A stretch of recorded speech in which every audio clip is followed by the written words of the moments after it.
Hello les potos, c'est Coach Pao. On se retrouve dans cette vidéo exclusive avec le chapitre 25 partie 2 du spin-off officiel de Blue Lock épisode Nagi. Et oui, une partie 2 car je t'avais dit que l'auteur du spin-off n'avait pas eu le temps de finir les 40 pages habituelles pour ce chapitre 25 pour des raisons d'agenda surchargé. Et que du coup, on s'était arrêté en pleine action emmené par l'autre duo célèbre de Blue Lock, Karasu et Otoya. Tu avais vu également que la team Nagi dominait les débats avec notamment l'ouverture du score par Nagi, grâce à son shoot acrobatique impulsé par sa main mise au sol, le breakdance shot, hommage à Kiora mais aussi à un certain Hiragi.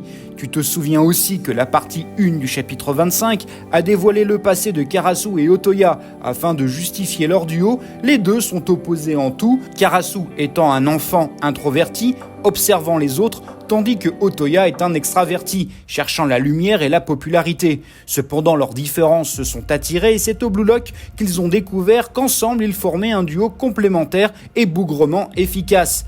La dernière page du chapitre 25 partie 1 nous a laissé sur un goût d'inachevé car elle s'est arrêtée sur le début d'un dialogue à la suite d'un flashback où les deux étaient joueurs en première sélection de la Team V.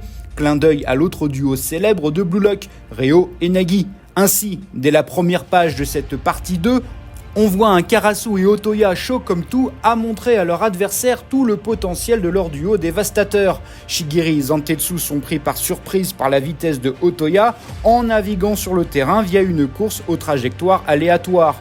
Il l'explique, il n'y a pas qu'une seule façon d'utiliser sa vitesse. En effet, les deux autres sont plutôt du genre à être des tout droits.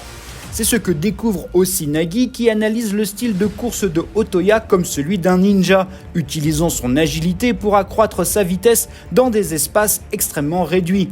Sauf que Barreau, lui, n'en a rien à faire de la vitesse, pour lui c'est la force brute qui compte et à ce jeu-là, il défie Karasu à un duel 1 contre 1.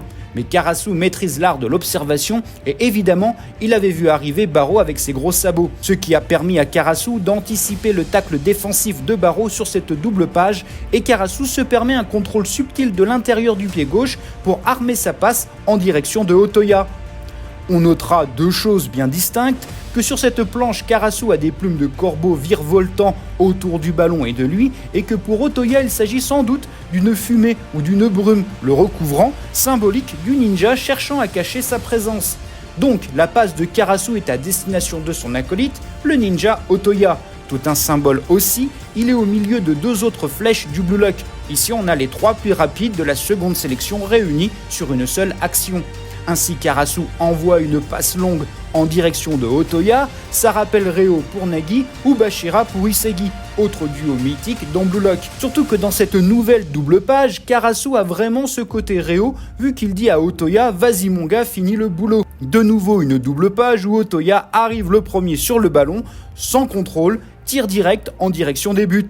Zantetsu et Shigiri ne peuvent que constater les dégâts.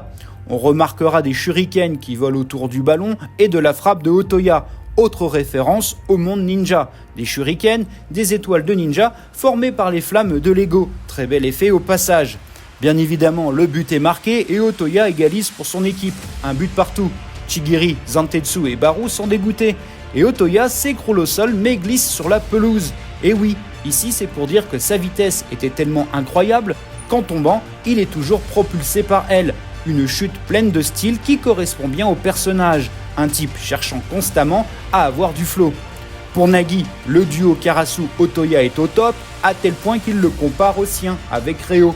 Pour Nagi, les deux excellent à obtenir le meilleur de leurs compétences. Un duo qui se connaît parfaitement, d'une maturité exemplaire. Karasu aide Otoya à se relever, toujours avec un petit trash talk en direction de Nagi. Nagi leur demande s'ils se connaissaient d'avant Blue Lock, mais Karasu lui dit que non, en le traitant d'abruti.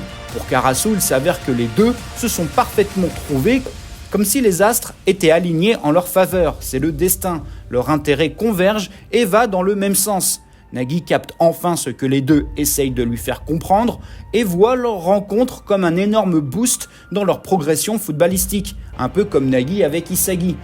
Shigiri se décide d'intervenir dans la conversation et balance que ce bénéfice mutuel est aussi similaire que celui dans sa propre équipe. Par contre, la princesse du Blue Lock ajoute que ça n'était possible qu'ici.